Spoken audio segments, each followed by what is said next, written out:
காலங்கள் மூன்றும் ஒரு சேர தோன்றும் வடிவாக வந்த காளி உன் பாதாதி கேசம் பக்தியுடன் பேசும் பிள்ளைகளை காக்க வாடி.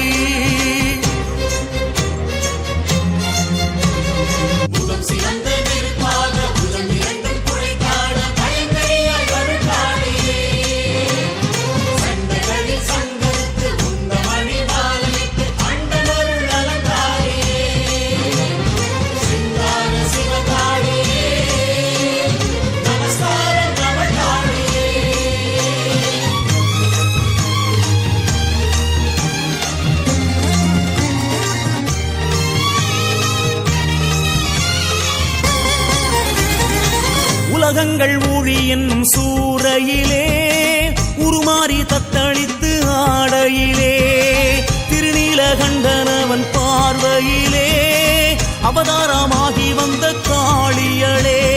பக்தருக்கு பத்ரகாளி பாதகர்க்கு ருத்ரகாளி மாயாணத்தில் திகம்பரி ஞானியர்க்கு காதம்பரி கோலம் பல கோலமடி உனை கொண்டாட வந்தோமடி. கோலம் பல கோலமடி உனை கொண்டாட வந்தோமடி.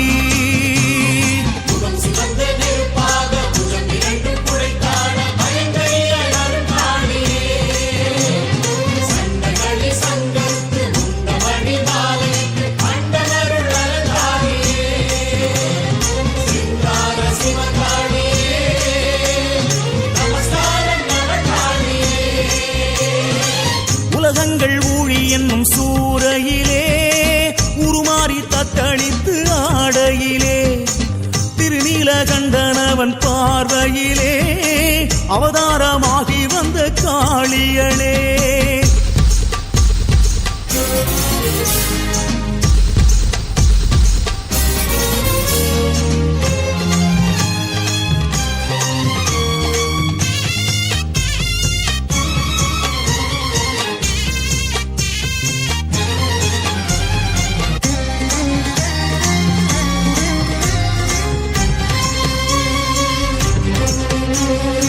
தாருகன் கதை முடிக்க தாரணி தவிதவிக்க ருத்ரனின் நெற்றியில் அம்மானி கருத்தரிக்க ஈராயிரம் கை முளைக்க அனல் வீசும் கண் சிவக்க அரவம் போல் நாக்காட அண்டமாய் உடலாட தாருகன் தலை கொய்து தட்சணையும் பின் கொய்து கம்சனில் மார்மீது கருணாபாதம் பதித்து திக்கொன்றாயிருப்பவளே திகம்பரியாய் திரிபவளே அக்ஷரத்தில் அடங்காத காளி அம்மானின் சரணங்களே.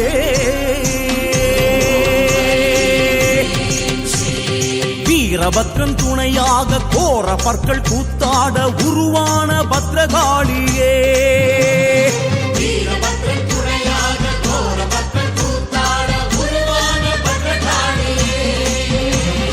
சும்பனி சும்பருக்கும் வம்பளந்த சண்டருக்கும் அம்படித்த காலராத்திரியே.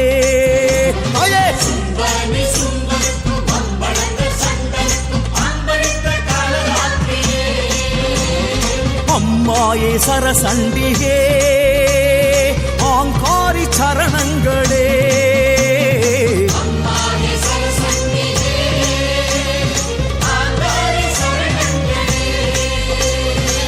உலகங்கள் ஊழி என்னும் சூறையிலே உருமாறி தத்தளித்து ஆடையிலே திருநீலகண்டனவன் பார்வையிலே அவதாரமாகி வந்த காளியளே.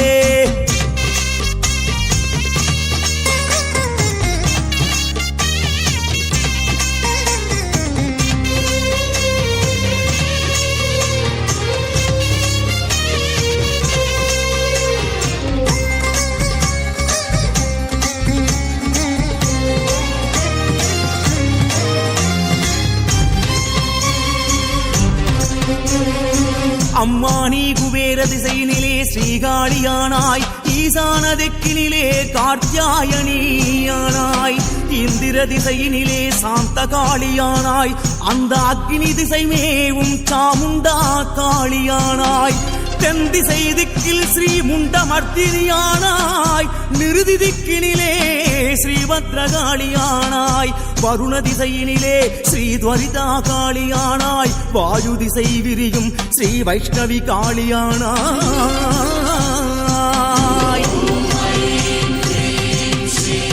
நெருப்பென்ற உடை கட்டி 18 படை கூட்டி அதில் 8 முகம் காட்டினாய்